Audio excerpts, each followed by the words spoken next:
Quante volte mi scrivete nel mio canale: Ivan, sono alto 1,80 m, peso 90 kg, vorrei un e-bike per andare a fare dello sterrato, ma anche per usarla tutti i giorni per andare a lavorare. Che bici mi consigli?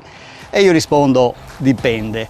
Oppure addirittura mi mandate una foto con scritto: vorrei acquistare questa e-bike per mia moglie, cosa ne pensi? E anche lì dipende. Sì, dipende è la risposta che do più spesso, ma oggi tutto cambia. Vi avevo detto che questo era un anno di cambiamenti e infatti ho passato questo ultimo periodo per sviluppare una sorta di configuratore di e-bike, dove con semplici 10 domande riesco a individuare la bicicletta esatta, l'e-bike che fa al caso vostro. Non solo, vi dico anche perché e soprattutto vi faccio anche risparmiare. Il configuratore si chiama app.enclo.it e in descrizione potete trovare il link per l'accesso diretto e ovviamente gratuito. Non è un banale test, ma è basato soprattutto sulla mia esperienza e quindi su quanto incide il peso, l'altezza e anche appunto il tipo di attività che si vuole fare. Ma andiamo a vedere come funziona questa mia app. Appena apriamo il configuratore possiamo iniziare inserendo la nostra altezza, il peso e l'età, che sono fondamentali, poi il sesso, quindi possiamo andare avanti e spiegare quale tipo di utilizzo principalmente vorremmo fare con l'e-bike, quindi solo città e sterrato, misto città, fuoristrada e sentieri. Poi possiamo scegliere se una bici pieghevole oppure a telaio fisso e poi possiamo proseguire con la scelta del telaio classico o il telaio basso, oppure possiamo anche farci consigliare direttamente dall'app. Questo perché ad esempio ad una persona con qualche chilo in più e magari anziana non è consigliato dare una bicicletta col telaio alto, soprattutto se magari deve andare in città dove salire e scendere potrebbe essere anche difficoltoso oltre che poco sicuro. E poi procediamo con delle domande ancora più tecniche e specifiche, come la scelta del motore centrale o ad esempio nel mozzo della ruota posteriore, ma anche qua possiamo farci aiutare e consigliare direttamente dall'app.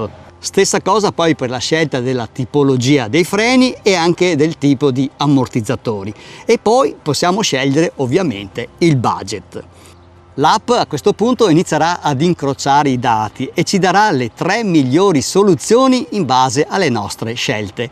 E sono l'e-bike che io ho già testato o con i brand con cui ho già lavorato. E la cosa più bella è che qui avrete direttamente il link per andare a vedere la recensione video che ho fatto, ma soprattutto per ogni modello potete trovare il mio codice sconto da utilizzare in caso di acquisto.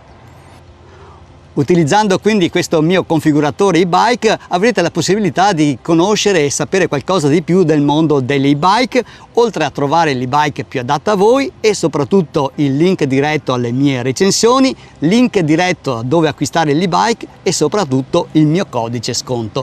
Ma non è finita qui, perché questa app ovviamente si può anche scaricare e se noi andiamo nella home, scendendo in basso c'è un'altra sezione con le offerte della settimana e qui sono caricate le e-bike, soprattutto quelle ex demo, ossia le e-bike che i brand mi danno appunto per realizzare i miei test, e qui vengono offerte a dei prezzi veramente molto interessanti, anche perché sono delle e-bike che hanno 30-40 km, forse 60 delle volte, e c'è direttamente il tasto WhatsApp con cui eventualmente mettersi in contatto per avere direttamente l'e-bike. Quindi un'app da scaricare e da tenere sempre sott'occhio perché ci sono delle offerte spesso incredibili. Io sto continuando ad inserire nuove schede di e-bike così che voi possiate avere una gamma sempre più ampia di e-bike tra cui scegliere. Fatemi sapere nei commenti cosa ne pensate di questa app. Scaricatela, giocateci, e anche se io so già che da domani qualcuno mi copierà, ma a me interessano i vostri commenti e soprattutto i vostri suggerimenti. Bene, per questa settimana è tutto. Se il video vi è piaciuto mettete un bel mi piace, continuate a scrivermi, a commentare e mi raccomando, se non l'avete ancora fatto, iscrivetevi nel mio canale.